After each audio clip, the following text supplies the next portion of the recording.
tunawezaje katika kipindi hiki Madeleka umekuwa ukipita katika umtumiaji pia wa mitandao, sijui ni bara la Afrika ama ni duniani kote, kwa sasa kumekuwa na wimbi la kundi hili Gen Z kuwa na huo msukumo.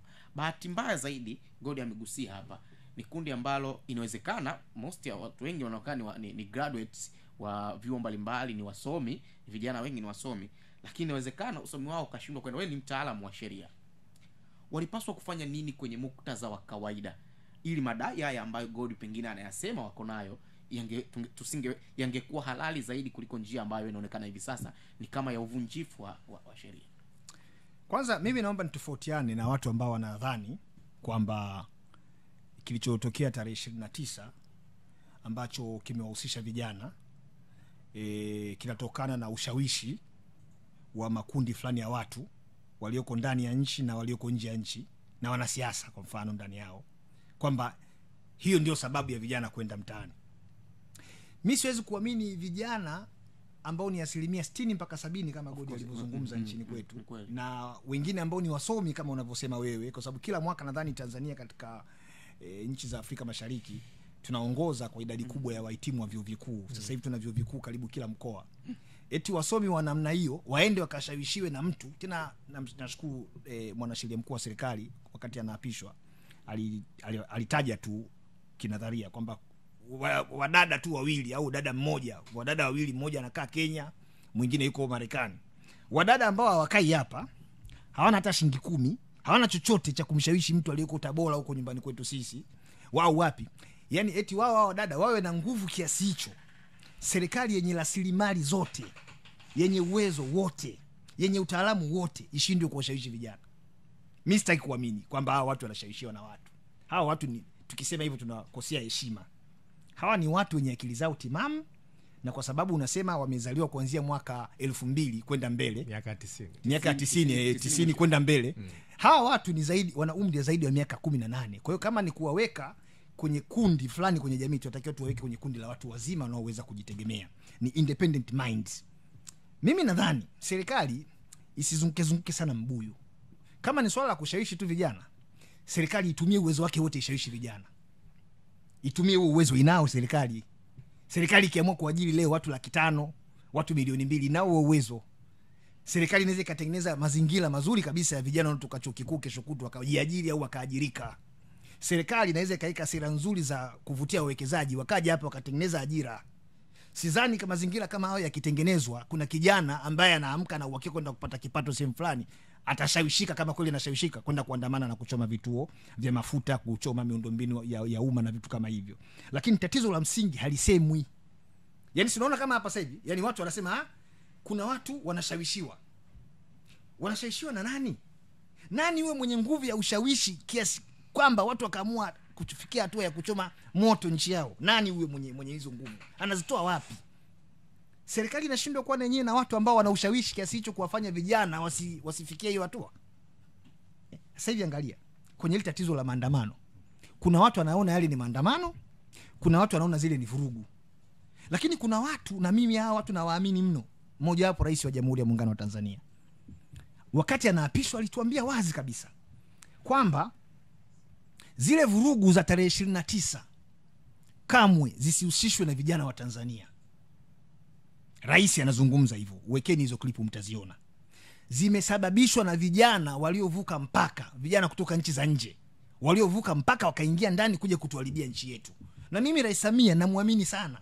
Sana kabisa. Kwa sababu yeye kama rais ana vyanzo vyote na vingi vya kupata taarifa. Taarifa zimemwambia kwamba waliosababisha hizo vurugu hizi sio wa Tanzania, kwa sababu kwa tulivolelewa sisi na tunavowalea vijana wetu, hakuna kijana yeyote Mtanzania mwenye usubutu wa kwenda kuchoma moto nchi yake. Kwa hiyo kuna watu walivuka mpaka kutoka nchi za nje wakaja wakasababisha hayo. Sasa cha kujiuliza, kama hilo ndio suluhisho, yani ndio conclusion kwamba waliofanya vurugu ni kutoka nje, mkuu wa majeshi sasa hivi ana kazi gani mpaka sasa hivi yuko ofisini? Yani watu wanavuka na kuja kuchoma moto vituo vya mafuta. Kamishna wa uhamiaji, kamishna jenerali wa uhamiaji ana makakala, anafanya nini? IGP wa Mbura anafanya nini mpaka sasa hivi ofisini? Yani watu wanavuka mpaka wanaingia. Hii kauli haipaswi kuachwa. Ndio maana watu wanaoitakia mema nchi hii wanataka hatua ya kwanza kuwepo na hakikisho la kuwajibika au kuwajibishwa. Lakini rais amesimama bungeni, ameliomba bunge lisimame kwa dakika moja liwakumbuke waliokufa, ambao ni raia kutoka nje, waliuliwa hapa, walivuka mpaka wakaja kuuliwa hapa. Ile hatua mimi nimeipongeza sana. Imeimarisha diplomasia ya nchi yetu, kwamba hata kama kuna watu wametumwa na nchi zingine kuja kufanya vurugu kwetu, so long wao ni binadamu kama walivyo binadamu wengine, ambao wanastahili kukamatwa na kufikishwa katika mkondo wa sheria ili tuhuma zao ziende zikathibitishwe huko au vinginevyo, hawakustahili kuuliwa kwa namna ile. Rais akasimama kwa uungwana kabisa, akaonyesha uzazi, ni mama. Bunge tusimame tuombe dua kwa ajili ya watu waliouliwa. Ule ni uungwana mkubwa sana. Sasa kama tunaweza kuwa na watu ambao tena kesho kutu wanakuja kutuambia waliofanya vile ni vijana wetu walioshawishiwa. Sasa washindwa kuelewa, ni vijana wetu walioshawishiwa na wanasiasa, ni vijana kutoka nje ya nchi. Lakini je, kuna watu waliouliwa? Kamanda wa polisi kanda maalum ya Dar es Salaam kasimama akasema ile ni AI. Yaani ile mnaoona ile watu wamekufa video zile ni AI. Sasa ndugu yangu mtangazaji, kwa akili tu ya kawaida, nchi ambayo tayari imeshafikishwa katika hatua kama hiyo, alafu mtu anakuambia kuna AI, yani hilo sio tatizo, ni AI ndio imetengeneza hivyo. Unawezaje kuziamini jitihada ambazo zinataka kuchukuliwa sasa hivi, ikiwepo hiyo maliziano, kwamba hizi jitihada zina nia ya dhati kutatua tatizo lililopo? Mimi binafsi nimeshiriki kugharamia misiba ya vijana mbalimbali waliokufa kwenye jimbo langu la Kivule. Misiba nimetoa shilingi 500,000 kwenye familia ambazo watu walikufa. Lakini mwanzo tunaambiwa waliokufa sio wa Tanzania.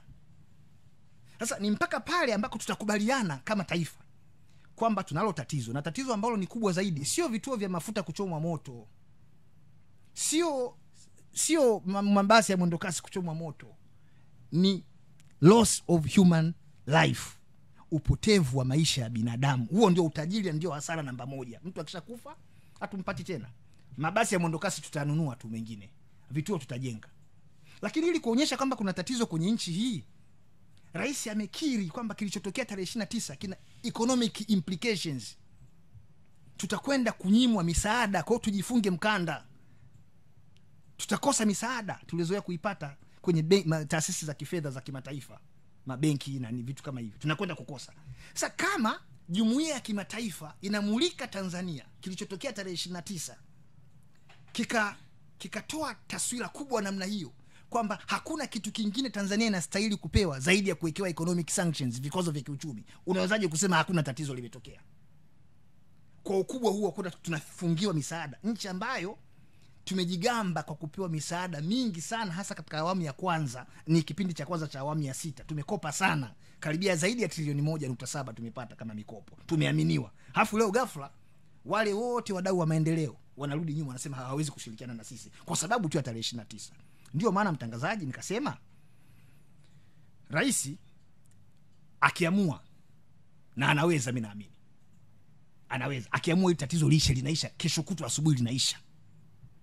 Lakini katika kufanya huo uamuzi, lazima hatua anazokwenda kuzichukua ziwe na picha na taswira ya kijamii, ziwe shirikishi. Unaunda tume ya uchunguzi, ni kweli ipo kwa mujibu wa sheria, lakini watu ambao unawateua watakuwa huru kiasi gani kuja na maoni tofauti na uhalisia ambao upo na watu wote wanaujua? Watakuwa huru kiasi gani? Ni kwa kiwango gani wajumbe wa tume wanaaminika? Kwa sababu lazima tufike mahali turidhiane. Hii tume vinginevyo itabaki kuwa ni ya rais, na matokeo watakao kuja nayo watakuwa ni ya tume na ya rais wao aliyewateua. Wakati dhamira ya rais mimi nadhani sio hiyo. Mwaka 1962, miezi michache baada ya kupata uhuru, kwa kujua kwamba serikali za binadamu, serikali za dunia zinaongozwa na binadamu, Mwalimu alitunga kitabu mapema kabisa kinaitwa Tujisahihishe. Mapema kabisa. Na kujisahihisha sio kosa, sio udhaifu, ni njia ya kujiimarisha. Unafanya self reflection, taswira binafsi, umekosea wapi, umepatia wapi, uimarishe wapi, urekebishe wapi. Rais anapaswa kuteua watu kama kweli anania kuunda hiyo tume, watu ambao wanaaminika. Mimi nikianza kukupa description ya wajumbe karibia wote waliokuwepo pale, utagundua kwa nini jamii inasema haiwaamini. Kwa mfano nimalizie tu,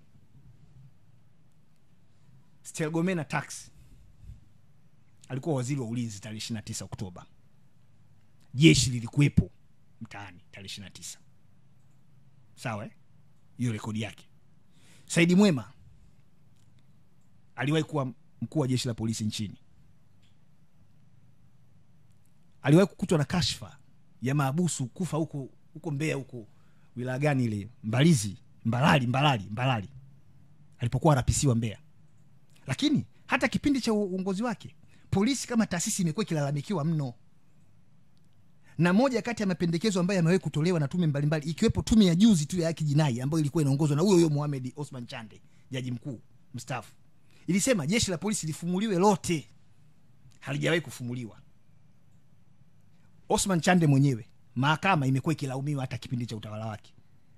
Haikuwa huru. Haiko huru mpaka leo.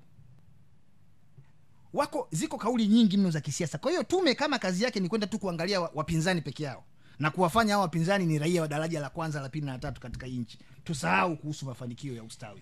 Mheshimiwa Rais aliahidi kwenye kampeni zake kwamba atakuja na mchakato wa maridhiano, mchakato wa kuwaita pamoja kwenye meza mazungumzo wadau wa demokrasia. Sasa kabla hajafika huko, kumbuka kuna changamoto ambayo itokea tarehe 29. Kwa lazima tuweze kuunda tume. Sasa hoja ya kusema kwamba tunahitaji tume ya nje au tume ya ndani, lazima tufahamu kwamba sisi Tanzania ni nchi huru na nchi ambayo tunaamua mambo yetu wenyewe. Na ukisoma mkataba maarufu ambao unaitwa Montevideo ambao ulifanyika Uruguay, ulitaja sifa 4 za taifa. Taifa maana yake ni watu, taifa mipaka, taifa serikali, taifa ni uwezo taifa kuweza kujiamulia mambo yake wenyewe. Kwa kuna changamoto ambayo imetokea katika taifa kwa kama serikali inaamua kuweza kuunda tume. Na ukisikiza hapo ni kwamba Mheshimiwa Rais amezungumza vizuri zaidi kwamba tume kwanza ianze kufanya uchunguzi, iangalie kiini cha tatizo ni nini, mapendekezo, lakini vile namna gani kauli za wale wadau ambao walikuwa katika mchakato wa 29 yale matokeo yake. Haijazuiwa tume nyingine kufanya kazi, lakini kama serikali lazima uweze kuchunguza kiini cha tatizo na nini. Na kumbuka ni kwamba Mheshimiwa Rais ana mpango wa kuleta wadau wa kisiasa pamoja. Sasa kabla jikaa kwenye meza mazungumzo, kumbuka kuna changamoto ishatokea. Kuna watu ambao waliingia barabarani, kuna watu ambao walifanya vurugu. Kwa hiyo sasa hatuwezi kufanya maridhiano kabla hatujajua kiini cha tatizo ni nini. Lakini vile kwenye sayansi ya utatuzi wa migogoro alimaarufu kama conflict resolution, unapoamua kutatua mzozo wa tatizo, lazima uweze kuangalia asili ya tatizo. Hauwezi kukaa kwenye meza mazungumzo wakati hujajua master ya wale tunasema stakeholders, wale wadau, vyama vya siasa, taasisi za dini, vijana, makundi ya wanaharakati, makundi ya kijamii. Kwa hiyo hii tume lengo lake la msingi ni kuangalia genesis, kuangalia kiini cha tatizo na nini. Kwa mimi nafikiri kwamba baada ya hii tume, na tuiamini kwa sababu ndani ya hii tume kuna watu ambao wamefanya kazi katika kiwango kikubwa sana. Na hawa watu ambao wamechaguliwa, ndugu mwandishi wa habari, kwa diplomasia tunaita ni wise man, watu ambao wana uzoefu wa kidiplomasia, wanaelewa masuala ya international culture, wana uzoefu mkubwa, wana integrity. Kwa mwisho wa siku sasa, baada ya mapendekezo kuja, wanaweza kuja na majibu. Baada hapo sasa, mchakato wa maridhiano uweze kuchukua nafasi. Na ndio maana ukisikia kwamba anasema kwamba miezi mingapi? Miezi 3. Baada ya tume kuja kuangalia kiini, watakuja na. Kwa hiyo mimi nasema kwamba lazima kama taifa tuna uwezo wa kuweza kutathmini sisi wenyewe. Hatuwezi kuwasubiri Marekani au Umoja wa Ulaya waje kutathmini hali yetu au waje kuchambua hali yetu. Sisi kama taifa tuna uwezo wa kukaa, wa kujioji. Na kimsingi ni kwamba hakuna nchi duniani ambayo ina practice mfumo wa demokrasia kwa 100%. Hata hiyo Marekani yenyewe tunashuhudia kwa mfano uchaguzi wa Trump awamu ya kwanza 2019-2020 alilalamika kuweza kuibua kula. Kumaka ni kwamba mfumo wa demokrasia duniani hakuna demokrasia ambayo inatimizwa kwa 100%. Sisi Tanzania ukitazama huu karibia mwaka wetu 34-35 katika mfumo wa vingi. Kwa kama taifa tuna historia yetu, tuna utambulisho wetu, kuna namna ambavyo kama Tanzania sisi tunajulikana na tunatambulisho. Kwa hiyo naweza sema kwamba tuiache tume ifanye uchunguzi, ije mapendekezo, baada hapo tukae kwenye meza mazungumzo. Unahisi kwa nini watu wamekuwa na mashaka na majina ya tume baada ya kutajwa tu? Kwa nini? Mashaka hayo yanakuja kwa sababu ya maslahi ambayo wanayo baadhi ya wadau wa demokrasia. Kama unafahamu kwamba vyama vya siasa, kwa mfano Chadema au ACT Wazalendo, yale ambayo kimsingi yalitokea katika mifumo mbalimbali ya kiuchaguzi. Kwa hiyo wanahisi kabisa kwamba hii tume inahitaji kuweza kuchanganywa, kwa mfano baadhi ya watu wengine. Na nimeona kwa mfano baadhi ya watu wanasema kwamba labda baadhi wa wanasiasa, labda wakongwe, wanasiasa ambao walikuwa mtazamo fulani wangekuwa baadhi ya tume. Lakini ukisikiza Mheshimiwa Rais anasema kwamba yeye cha kwanza ana mandate ya kikatiba na kisheria kuweza kuunda hii tume. Kwa maana ni kwamba sasa hata hii tume inajengwa katika msingi wetu vile vile wa kisheria, kwa sababu katiba ambayo tunatumia sasa hivi mwaka 77 ndio katiba yetu ambayo tunaitumia. Hatuna katiba nyingine, kwa lazima tuweze kutumia sheria zetu ambazo tumejitungia, katiba yetu, kwa lengo kuandaa utaratibu wa kuchunguza, kutathmini na kuja na mapendekezo.